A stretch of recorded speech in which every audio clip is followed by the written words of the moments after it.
going to have our entrepreneurial panel, and today with us we have three entrepreneurs that have invested their time, money, and energy in the town of Garner.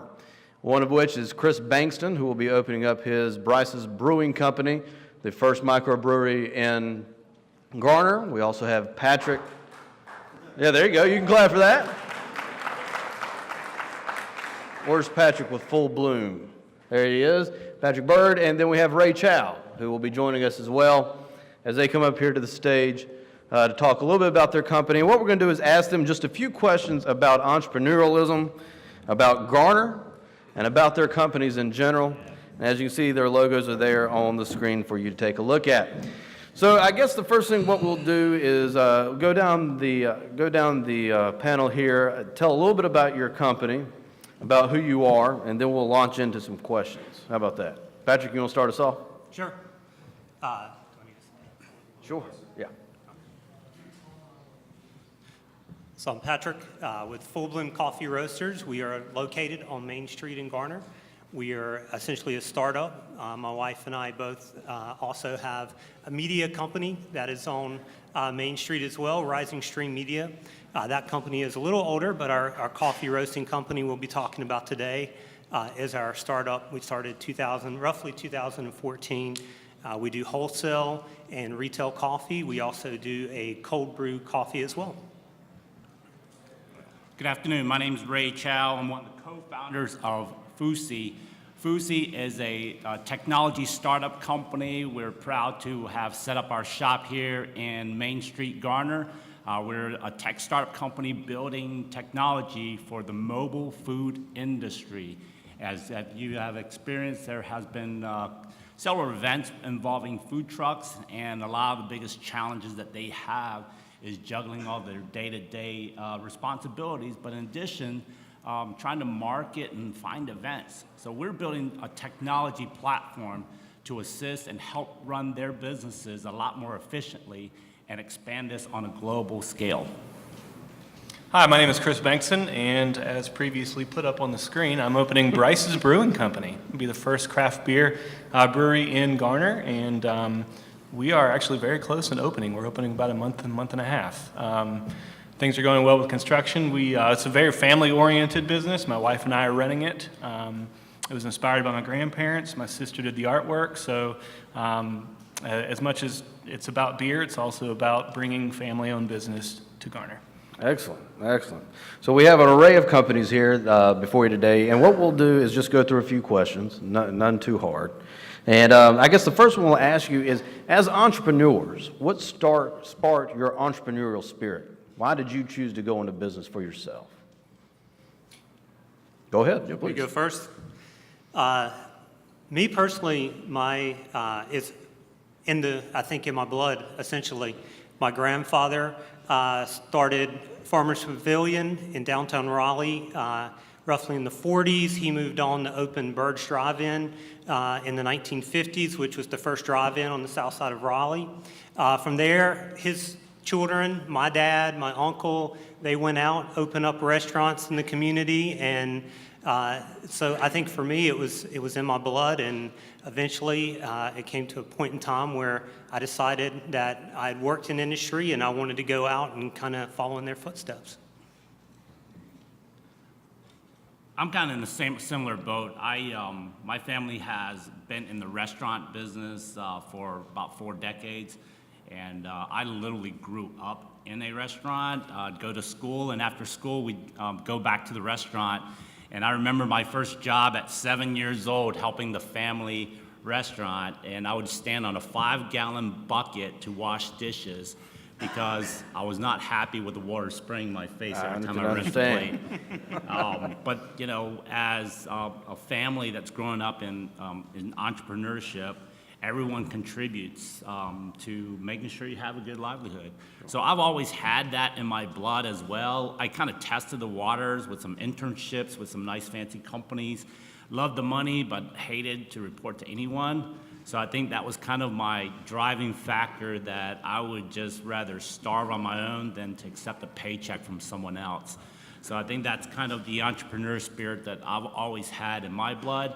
Over the years, I've had some great relationships and meeting with other entrepreneurial-minded business executives, and that's kind of where we've kind of mastermind help each other in our businesses that eventually has morphed into us being a startup company with Fusi. So I would say definitely 105% of my life, I've always had the entrepreneur blood in me.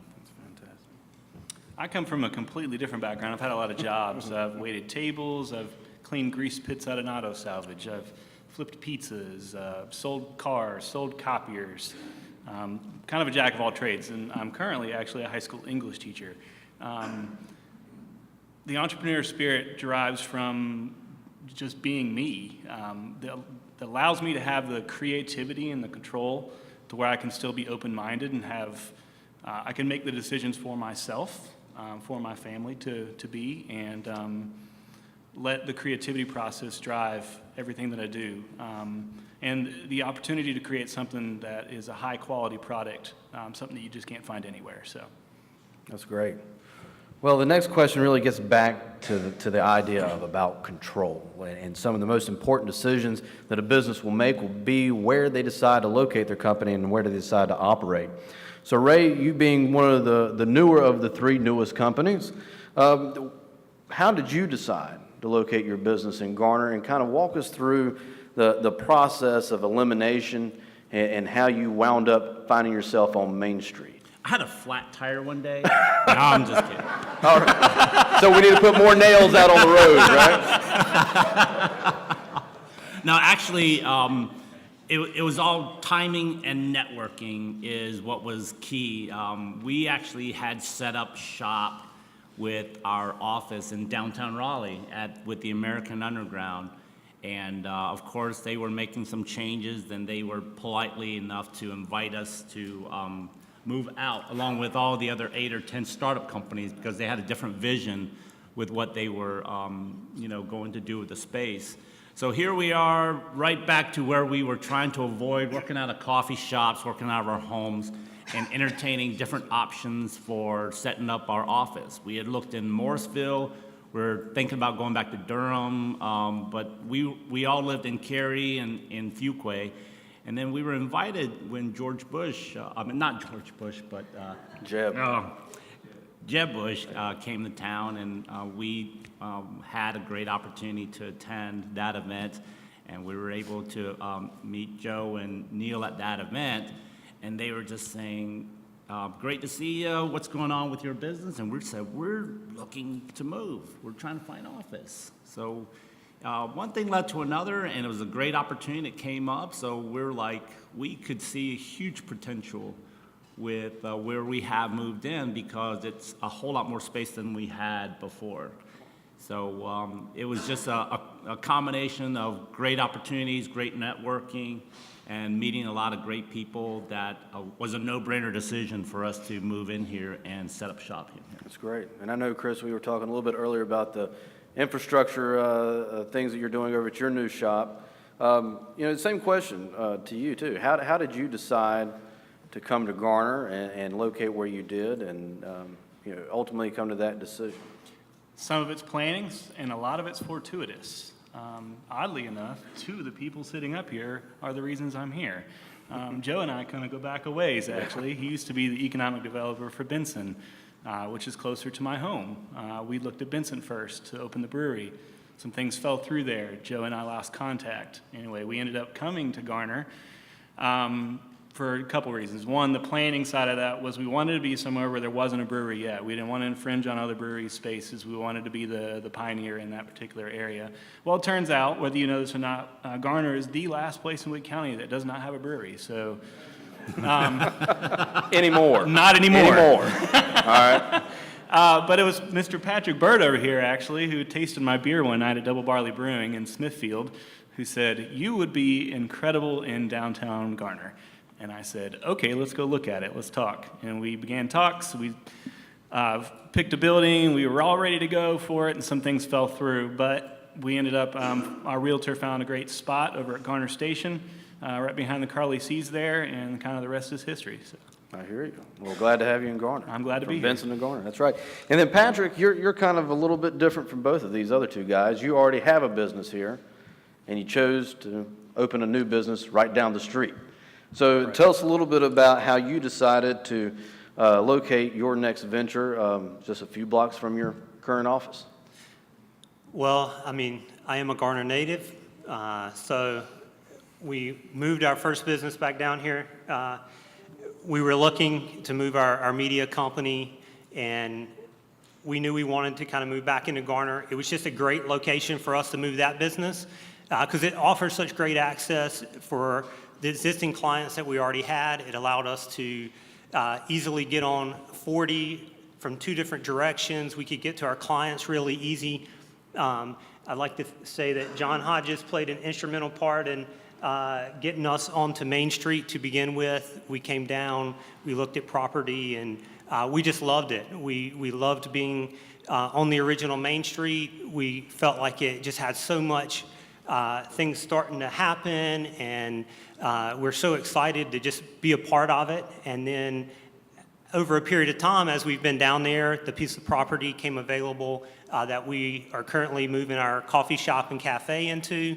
My wife and I decided to purchase that, and it really was because we're fully invested in our Main Street. We love our Main Street. We feel like it has so much potential and it's moving forward, and things are starting to come together, and we're just really excited about what's going on and taking place in Garner as a whole. So we decided, why not? You know, we've started our roasting company, and it just seemed to be the right fit for us.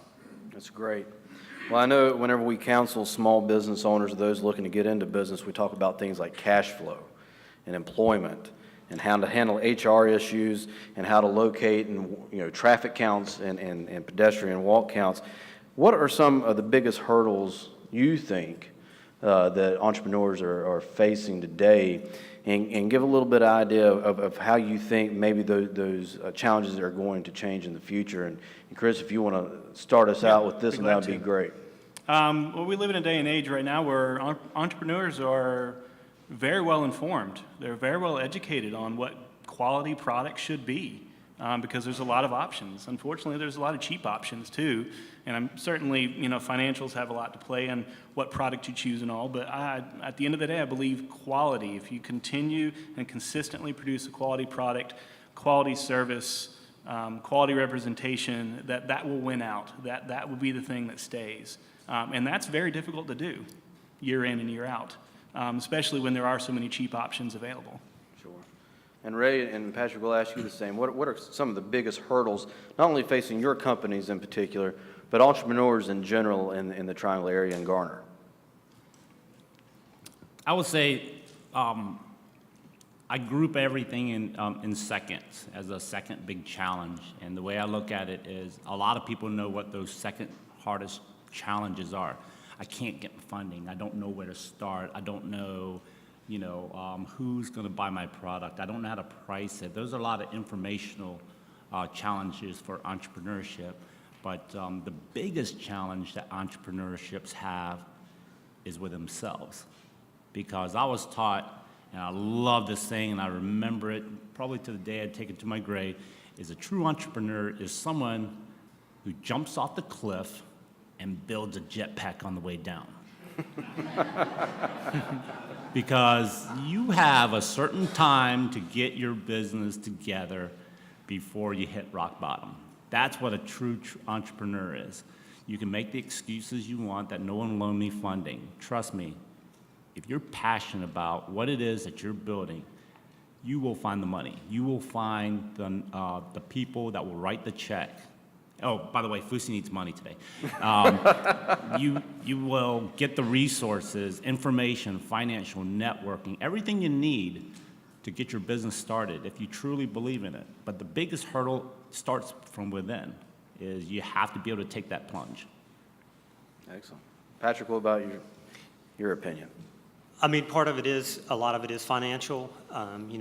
Everything does come down to money, let's be honest about it. And you have to have a lot of belief that, I agree with Chris that it's about, for us, especially our coffee roasting, is trying to bring something different, to the area, is trying to have a very focus on the quality of our product. But at the same time, the money comes into play. You have to believe, because there's going to be so many hurdles along the way. There's going to be a lot of stress along the way. And those are the things, if from an entrepreneurial standpoint, you got to plan. You got to make sure you're going to execute that plan, and then realize that you're going to make a lot of adjustments along the way, because things just aren't going to play out the way you expected them to. And it's, so in some cases, smaller startups, some may bootstrap, some may go after funding. There's different ways that you can approach that from a financial standpoint. But at the end of the day, it is trying to figure out the economics of it all, because reality is you're going to have a lot of overhead, and you need to be able to figure out how to survive financially when you do go out there and jump off the cliff and build that jetpack on the way down, because it can get a little scary at times. Yeah, I'd say. All right. Listen, we live in a world of constant change, and there's no doubt about that, with things like Uber, Airbnb, changing the hospitality industry, folks having computers in their pockets where they can access information at the drop of a hat. So my question for each of you now is a little bit about how technology plays in your company, and I know, Ray, it's probably going to be most applicable to your own, but also, what does the future hold for your business, especially as it relates to the ever-changing market, ever-changing technology advances in our society? Patrick, you want to jump on this one first, and then we'll work our way down. I mean, the wonderful thing about right now is that I think people are embracing products that are close to them. They're wanting to know more about things like where their food are coming from, and social media plays such a wonderful part in that. I mean, I think that's the big component for us, is being able to, as a small business, be able to get the word out and let people know that we exist. And that's a big component of it, is being able to leverage technology and being able to leverage social media to let people know who you are, what you're about, and be able to convey and tell your story to the public, in hopes that they engage in your company and your business. Technology is everything about what Fusi is building, but the best way to summarize the direction is the tip of a finger. Everybody wants all the information that they need at one particular time at the tip of their finger. That's where we utilize technology. I want to have the tools on my phone where I can click a button to get the information that I need.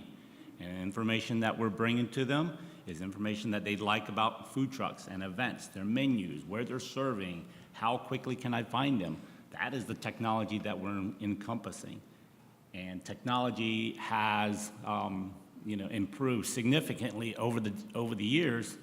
And I remember 20 plus years ago, I was like, how did we get work done without a cell phone? I really could not understand. And nowadays, if you left the house without your cell phone, it's you have to go right back because you can't get anything done. So the times have changed significantly, especially with technology. And plus, moving forward with the direction that we're envisioning, is we have to have relevant information for all of our clients, customers worldwide at the immediate time that they want it, at the tip of their fingertips. Yeah, I'm going to build on both of those. I mean, I think that entrepreneurs are well informed, like I said earlier, but I think consumers are incredibly well informed nowadays. They know what they want, they know what they like, and they want to get it immediately, and so that plays into technology. But at the end of the day, it's still a person, one of us up here, that you're going to want to come in and shake hands with. So as much as the technology is guiding, and certainly you can't run a business nowadays without social media, you just can't do it, to rely solely on that and to not let that translate back into when a person walks into my door, that I'm greeting with a smile, I'm shaking their hand, I'm offering them simplicity at its best, which is a fine product that they would love to come back and try again. So we have to meet the consumers, but we can't let the consumers guide the entire part of our business. Fair enough, fair enough. One thing we'd already mentioned was something about networking and connection, and something as an economic developer, you're constantly encouraging local companies to engage in what we consider to be cross-pollination, helping and supporting one another, making sure through folks like the Chamber and other organizations that our companies here are well versed and know each other so that they can help one another. Explain to us just a little bit about the importance of cross-pollination to your business, maybe some success stories you've had through your networking connections, and how you see that playing in the future of each one of your companies. I'll start. Yeah, please. Yeah, okay. Prime example, a couple of our partners, they work for other companies. We have a business partner of ours who works for Johnson County Industries, and they are an organization that helps train in multiple areas, mechanics, carpentry, and fortunately for us, they have a culinary program. So we're going to be teaming up with them to have food at our tap room, so we don't have to rent a restaurant. Because what we do is we make beer, we don't make food. And then when an article came out about us opening, there's a restaurant right down the road, I'm not willing to share the name yet, but they want to do a delivery menu for us. So I mean, the cross-pollination of business helping business, I think it's a wonderful thing and it needs to continue. So we wouldn't be here without it, that's for certain. I look at it like, imagine if we didn't build bridges across this great nation, and all of a sudden you decide to take a trip across the nation and you didn't have the bridges. So networking, you always have to build all those bridges and infrastructures for your business, because on a daily basis, you don't know what new roads are going to be presented to you. I'm a true believer in helping to support the food truck industry, especially in this area. I've actually helped develop the culture in this area for the food truck industry, that we're one big, happy food truck family. And because of that networking, we've actually helped each other tremendously with sharing events, and all of that has proven to be very beneficial for everyone, because in the industry, you do have a lot of unexpected challenges that pop up where you're not able to meet the demands. So the networking within our family is definitely very, very beneficial. And of course, had we not had the opportunity to work with a CDD mentor that got us through the front door to meet Jeb Bush, we never would have met Neil and Joe, and I may not be sitting here right now. We'd be probably having an office at a coffee shop in Durham somewhere. But just because that's a prime example of the importance of networking, because you never know when that one right opportunity exists that's a win-win for everybody. Sure. It's kind of hard to follow that bridge analogy.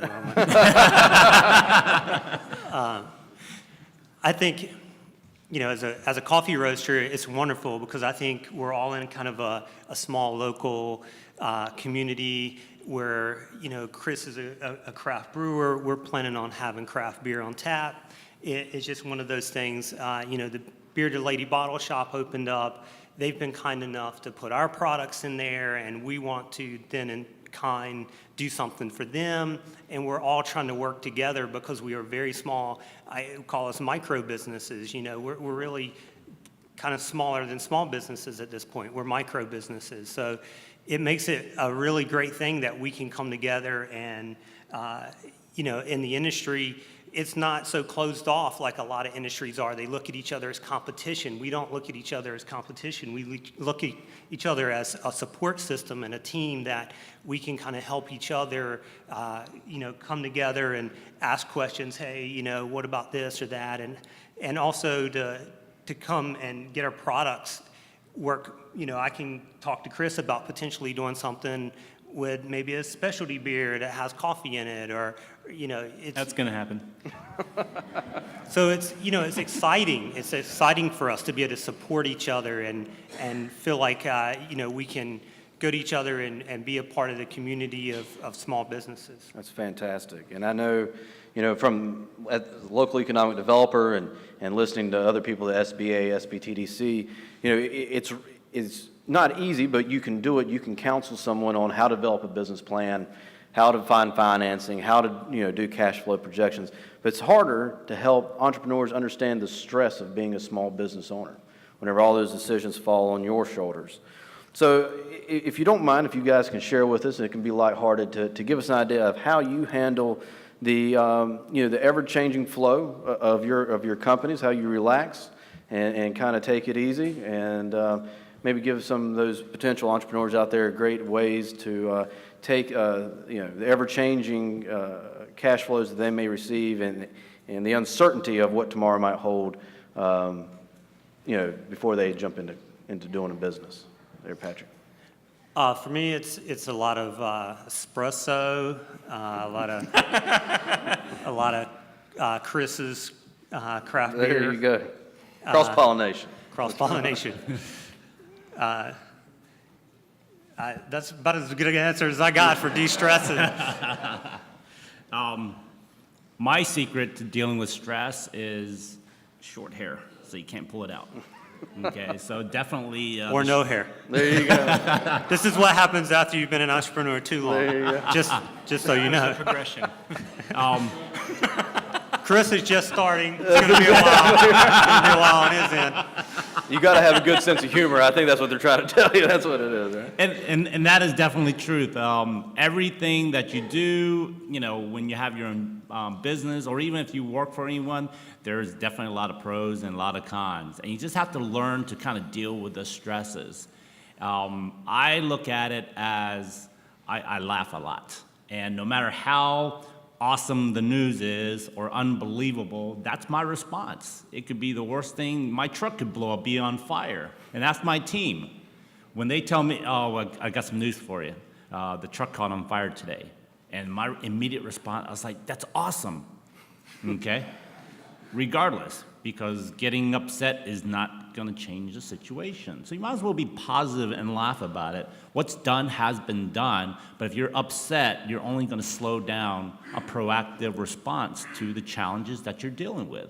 So why don't we all just learn to laugh about everything, and then you'll be going into it with a positive and optimistic view, so you can come out with a smarter and more efficient and probably a better solution, one, to make sure that problem doesn't happen again, and two, everyone that looks up to you, everyone who's a team, sees how you respond to something so negative and they expect you to blow up and you respond with, that's awesome, it's just going to blow their mind and make them smile and actually respect you a whole lot more. So when you kind of go into everything optimistically, regardless how great everything is, it really does have some successful and positive results as a result of it. It's fantastic. You're like a Zen master, man. That's exactly. I like that. But you and I have a lot in common. I've been teaching high school English for 8 years over at North Johnston High School in Kinley. And one of my classroom rules from day one has been always maintain a positive attitude, because it can change your day. And I tell my students, we all have bad days. We all have things that happen in your life that are out of your control. Being angry is a choice. You can choose to keep the anger, or you can choose to move on by laughter or any other means. But ultimately, taking your problems out on somebody else, or worse, internalizing those, it's counterproductive. It's not gonna fix anything. Are you gonna cry about things? Yes. Are you gonna be angry? Yes. But it's how fast you move on from that thing that's really important. So I'm reminded of a quote. I don't know who said it. We'll say anonymous, because that seems to work. But it says, amateurs do something until they get it right. Professionals do something until they can't get it wrong. And I've always lived my life that way.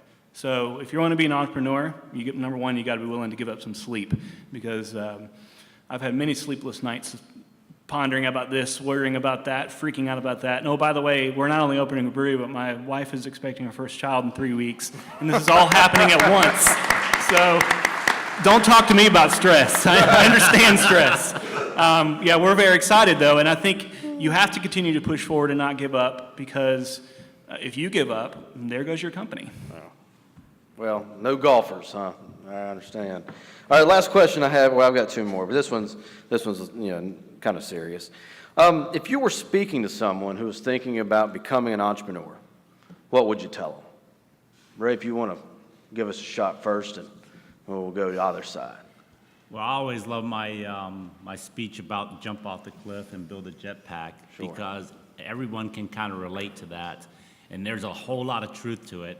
If you're afraid to take that first leap off the cliff, you're not ready for entrepreneurship. And I understand, as parents, as brothers and sisters, especially parents, when you have little kids, it is very frightening to take that leap of faith. But with proper preparation, proper support, and proper planning, both information planning, both financial planning, it'll make that first leap a whole lot simpler. It'll make it look like just a small step downward. But entrepreneurship is is taking that huge leap, jumping off the cliff. Just kind of like when I proposed to my wife, that was a very big leap. And I felt like I was starting another business. But the results have been spectacular. I'm a proud parent of 3 unbelievably gorgeous kids who look like my wife, thank goodness for them. But, you know, in all true honesty, entrepreneurship is very terrifying. I'm fearful of success. And I repeat that. I am very fearful of success. Why? Because everyone is afraid to fail. Fail is an option. I'm afraid of succeeding. If you go about it that way, it just kind of lightens, you know, the elevation of that first step on that cliff. And I guarantee you, if you change your mindset about how you start entrepreneurship, years down the road, you're going to be like, that was the best thing I've ever done for my business, my family, and everyone around me. All right, Chris. I would say don't. Don't? Oh, all right. No, I'm just kidding. I'm just kidding. This is an entrepreneurial panel on entrepreneurialism, man. You better. No, but seriously, I would say don't if you're not passionate about what you're doing. Sure. In everything I've ever done, I've strived not necessarily to be the best. I think you kind of set yourself up for failure if you try to make yourself the best at everything. I think it boils down to what fuels your drive, right? Why do you get up every morning? Why do you decide to make decisions? Why do you ask somebody to marry you? By the way, she ends up being the CEO of that business, by the way. It has to come from within, and it has to be the thing that drives you every day. It's the first thing you think of when you wake up in the morning. It's the last thing you think of and probably maybe dream about. And it's the thing that you will do anything to make happen. And for me, for 8 years, it's been teaching. And unfortunately, with the state of our political system in the state, opening a business that I'm very passionate about, but it's a little bittersweet because we need more good teachers in this world. The passion needs to be transferred to other people. I'm on my soapbox here, and I'm going to get off of it right now. But opening up a business is an extremely difficult challenge, but at the same time, if it's the thing that drives you every single day about doing something right and doing something good and producing quality, that comes from the passion that you have within. To follow your passions. Patrick, what would you tell them? Really just think about what it is you are really getting yourself into and think through what it is you want to do. Because you really are going to face a lot of challenges, and you got to have that passion to want to do something. I mean, for me, I started out in the world of video because that's what I really wanted to do, and that kind of trends over time, got a little more multifaceted, and then I really got into coffee and tasting coffee like you would taste wine. And, I just loved everything about from origin to me and all those nuances and things in between.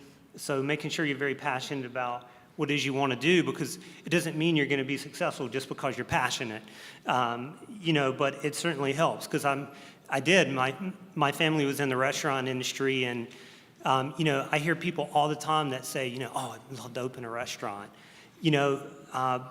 but I've been in the restaurant industry, and it is a very, very difficult and challenging industry to be in. And it's one of the industries that more people fail at, and it's because I don't think they really realize what they're getting themselves into and how difficult it truly is going to be, and what they're going to have to endure to make it a success. And it's really hard as a small business because when it comes to our economy and all, we're always driving costs down, where that's very difficult as a small business because your overhead is very high, your labor costs are very high, and you have to find a way to convince people that your product is worth that extra expense that they're going to pay. And so I think it's just telling them to really think through before they dive in that deep in about all the things that they're going to face from their, making sure that business plan is good, making sure that they've come to people like Joe and the town if they're going to invest in the area, and what that really looks like as a small business from HR. You know, there's so many challenges you're going to face, and the more of those things that you can try to learn about and check off your list and understand before you really make the full commitment, the better off you're going to be. Absolutely. Preparation is key. All right. Well, before we wrap up, I'm going to ask you one question. I know you all are into Pokemon Go. So when do you think you'll catch them all? Chris? I'm still on Candy Crush. Oh, So bad. what you guys? I know, I'm like a loser. I know, Like, get into the I'm on, 21st century, level man. 850 after like 3 years. It's so bad. What about you, Ray? I wish I could upgrade to Candy Crush. I'm still playing Tetris. It's a classic. It's a classic. Absolutely. From technology-wise, I'm waiting for my 9-year-old son to teach me, and we're kind of you go. working on That's the Pokemon Go together. That's the truth. And Patrick? I'm going to wait for Ray to teach me how to play. Well, listen, thank you guys for coming out, each of you entrepreneurs. Let's give them a round of applause. Thank you.